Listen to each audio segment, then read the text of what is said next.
यो भाई लोग, welcome back to इंडोसेंट पाई, जहाँ हम सिर्फ हाइप के पीछे नहीं भागते। हम उन एनिमे की बात करते हैं जो धीरे से दिल में बैठ जाते हैं। अगर तुमने मेरे चैनल पे टॉप 10 अंडररेटेड एनिमे पार्ट 1 नहीं देखा है तो पहले या बाद में जरूर चेक करना। ये वीडियो है उसका पार्ट 2 और ट्रस्ट मी, लिस्ट और भी ज्यादा सॉलिड है। ये वो एनिमे है जो या तो अपने टाइम से काफी आगे थे या फिर गलत ऑडियंस के हाथ लग गए। कोई कॉमेडी समझ के इग्नोर हुआ, कोई थोड़ा ज्यादा डीप था और कोई बस क्वाइटली मास्टरपीस बन के रह गया। तो बिना ज्यादा बिल्डअप के लेट्स गेट स्टार्टेड। अगर तुम सोचते हो स्लाइस ऑफ लाइफ बोरिंग होता है, निशी जो तुम्हारे सोच तोड़ देगा। ये एनिमे देख के पहले लगता है हाँ ठीक है, स्कूल कॉमेडी होगी, पर नीचे जो धीरे धीरे तुम्हें रियलाइज कराता है कि ये नॉर्मल लाइफ का सबसे अबनॉर्मल वर्जन है। डेली लाइफ के छोटे मोमेंट्स, क्लासरूम, होमवर्क, दोस्ती, सब कुछ इतना एग्जैजरेटेड और रैंडम हो जाता है कि एक पॉइंट के बाद लॉजिक सरेंडर कर देता है। कभी एक पेंसिल चुभता है और सीन न्यूक्लियर वॉर लेवल पे पहुंच जाता है। इसकी कॉमेडी लाउड नहीं है, ये अब्सर्ड, अनप्रिडिक्टेबल और विजुअल है। एनिमेशन इतनी एक्सप्रेसिव है कि पंच लाइन कभी डायलॉग में होती ही नहीं, बस मूवमेंट और टाइमिंग ही काफ़ी होती है। ये एनिमे प्लॉट के लिए नहीं देखा जाता, ये एक्सपीरियंस के लिए देखा जाता है। रैंडम, कियोटिक और स्ट्रेंजली ब्रिलियंट। अगर तुम्हारे लाइफ में कुछ डार्क फेस चल रहा है या things are not working out according to you, then just watch this anime. नाम सुनते ही लगता है हाँ एक और स्कूल एनिमे होगा, पर जीटीओ बिल्कुल अलग चीज़ है। ओनिजुका कोई परफेक्ट टीचर नहीं है, एक्स गैंग मेंबर है विद जीरो फिल्टर, और उसके मेथड्स स्कूल के रूल्स के हिसाब से तो बिल्कुल गलत है। पर पॉइंट ये है कि वो अपने स्टूडेंट्स की जेन्युइनली केयर करता है। हर एपिसोड में सिर्फ पढ़ाई नहीं होती, ओनिजुका स्टूडेंट्स के रियल इश्यूज डील करता है। Bullying, pressure, loneliness, self worth, और वो ज्ञान बांट के नहीं, काम करके दिखाता है। कॉमेडी थोड़ी डटी है, थोड़ी ऑकवर्ड भी, पर जब सीरियस मोमेंट्स आते हैं ना, वो अनएक्सपेक्टेड तरीके से हिट कर जाते हैं। जीटीओ अंडररेटेड इसलिए है क्योंकि लोग सिर्फ इसे कॉमेडी समझ के स्किप कर देते हैं, पर असल में ये एक ऑनेस्ट, रॉ और काफी मोटिवेटिंग एनिमे है। स्कूल के बारे में कम, लाइफ के बारे में ज्यादा। इस एनिमे का नाम ही वाइब सेट कर देता है। डार्कर देन ब्लैक हमें एक ऐसी वर्ल्ड में ले जाता है जहाँ सुपर पावर स्कूल नहीं, प्राइस के साथ आती है। यहाँ पावर्स मिलती है कॉन्ट्रैक्टर्स को, पर हर पावर के साथ एक पेमेंट होता है। किसी को कुछ तोड़ना पड़ता है, किसी को दर्द सहना पड़ता है, किसी को अपनी ह्यूमैनिटी लूज होती हुई लगती है। लेकिन एक बंदा है जिसको कोई पेमेंट देने की जरूरत नहीं। वो है स्टोरी का मेन कैरेक्टर है। ये क्वाइट मिस्टीरियस कैरेक्टर जो एक असैसिन भी है और एक नॉर्मल इंसान जैसे बिहेव भी करता है। उसके अराउंड जो वर्ल्ड बिल्ड होता है वो डार्क, पॉलिटिकल और मॉरली ग्रे है। इसका एक्शन स्टाइलिश है, म्यूजिक एटमॉस्फेरिक है, और हर आर्क के बाद थोड़ा सा खाली फीलिंग छोड़ जाता है। अगर तुम्हें डार्क, मैच्योर्ड और लेयर्ड एनिमे पसंद है तो this one is definitely worth your time. ये एनिमे हिस्ट्री का क्लास नहीं है, ये एक वाइब है। समुराई चैंप्लो एडो पीरियड जापान को हिप हॉप के रिदम के साथ मिक्स करता है और सरप्राइजिंगली ये काफी नेचुरल लगता है। शॉर्ट फाइट्स के बीच बीट ड्रॉप्स होते हैं और साइलेंस के बीच रैप का एको।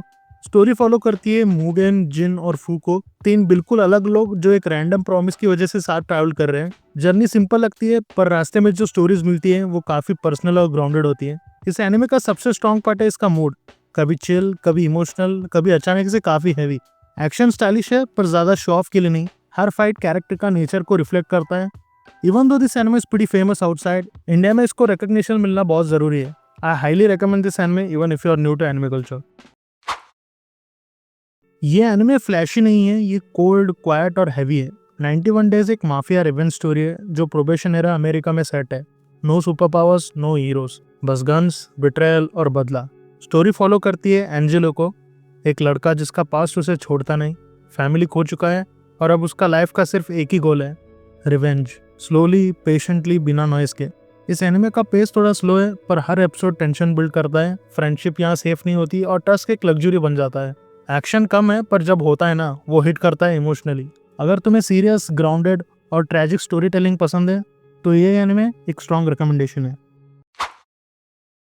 इस एनिमे को देख के पहले रिएक्शन होता है ये एनिमेशन ऐसे क्यों लग रही है, और फिर थोड़ी देर बाद समझ आता है ये स्टाइल ही इसका सुपर पावर है। पिंग पोंग द एनिमेशन सिर्फ स्पोर्ट्स एनिमे नहीं है, ये आइडेंटिटी, प्रेशर, टैलेंट और सेल्फ वर्थ की स्टोरी है, बस टेबल टेनिस का बैकड्रॉप में। कैरेक्टर्स अलग अलग जगह से आते हैं और हर एक अपनी इनसिक्योरिटीज, फियर्स और एक्सपेक्टेशन के साथ खेल रहा होता है। मैचेस यहाँ सिर्फ जीतने के लिए नहीं, खुद को समझने के लिए होते हैं। एनिमेशन रफ और एक्सप्रेसिव है जो इमोशंस को और रॉ बना देता है। म्यूजिक और डायरेक्शन इतना टाइट है कि हर रैली के साथ टेंशन फील होती है। ये एनिमे टेबल के उस साइड के बारे में है जहाँ सबसे बड़ा मैच तुम अपने आप से खेलते हो।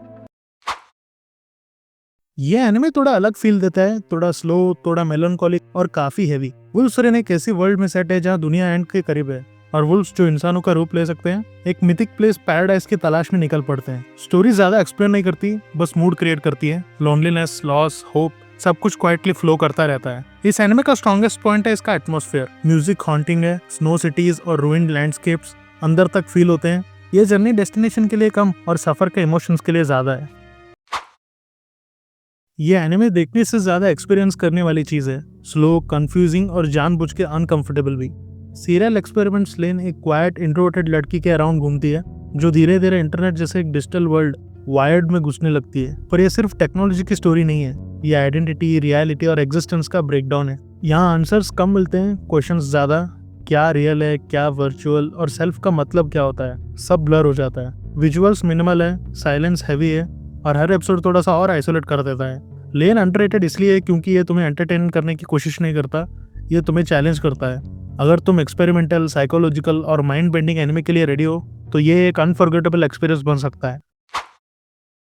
ये एनिमे देखते वक्त तुम्हें बार बार लगेगा मैं समझ तो रहा हूँ पर शायद नहीं। और ऑनेस्टली ये फीलिंग सोनी बॉय का कोर है। स्टोरी शुरू होती है एक नॉर्मल क्लासरूम से, पर अचानक स्टूडेंट्स एक स्ट्रेंज एम्प्टी डायमेंशन में फंस जाते हैं। यहाँ रूल्स अनस्टेबल हैं, पावर्स रैंडम और लॉजिक हर एपिसोड के साथ ज़्यादा स्लिप हो जाता है। पर सोनी बॉय पावर से सर्वाइवल के बारे में नहीं है, यह आइसोलेशन, ग्रोइंग अप, आइडेंटिटी और फ्रीडम के बारे में है। हर कैरेक्टर अपनी तरीके से खोया हुआ है और हर डिसीजन उन्हें थोड़ा और अकेला बना देता है। Animation is great, music experimental और साइलेंस बहुत कुछ किया जाता है। यह एनिमे आंसर्स नहीं देता, बस एक सवाल छोड़ जाता है, ग्रोइंग अप का मतलब एक्चुअली होता क्या है।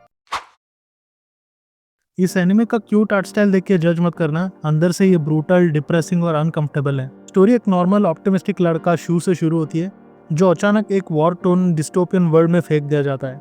यहाँ होप रेयर है और इनोसेंस सबसे पहले मर जाती है। इस एनिमे में वायलेंस ग्लोरीफाइड नहीं है, वॉर को जैसा होता है वैसा ही दिखाया गया है। क्रूएल, मीनिंगलेस और soul crushing. Child soldiers, hunger, trauma, कुछ भी शुगर कोट नहीं होता। Now and then, here and there underrated इसलिए क्योंकि ये देखना इजी नहीं है, पर जो लोग उसे देखते हैं ना वो इसे भूल भी नहीं पाते।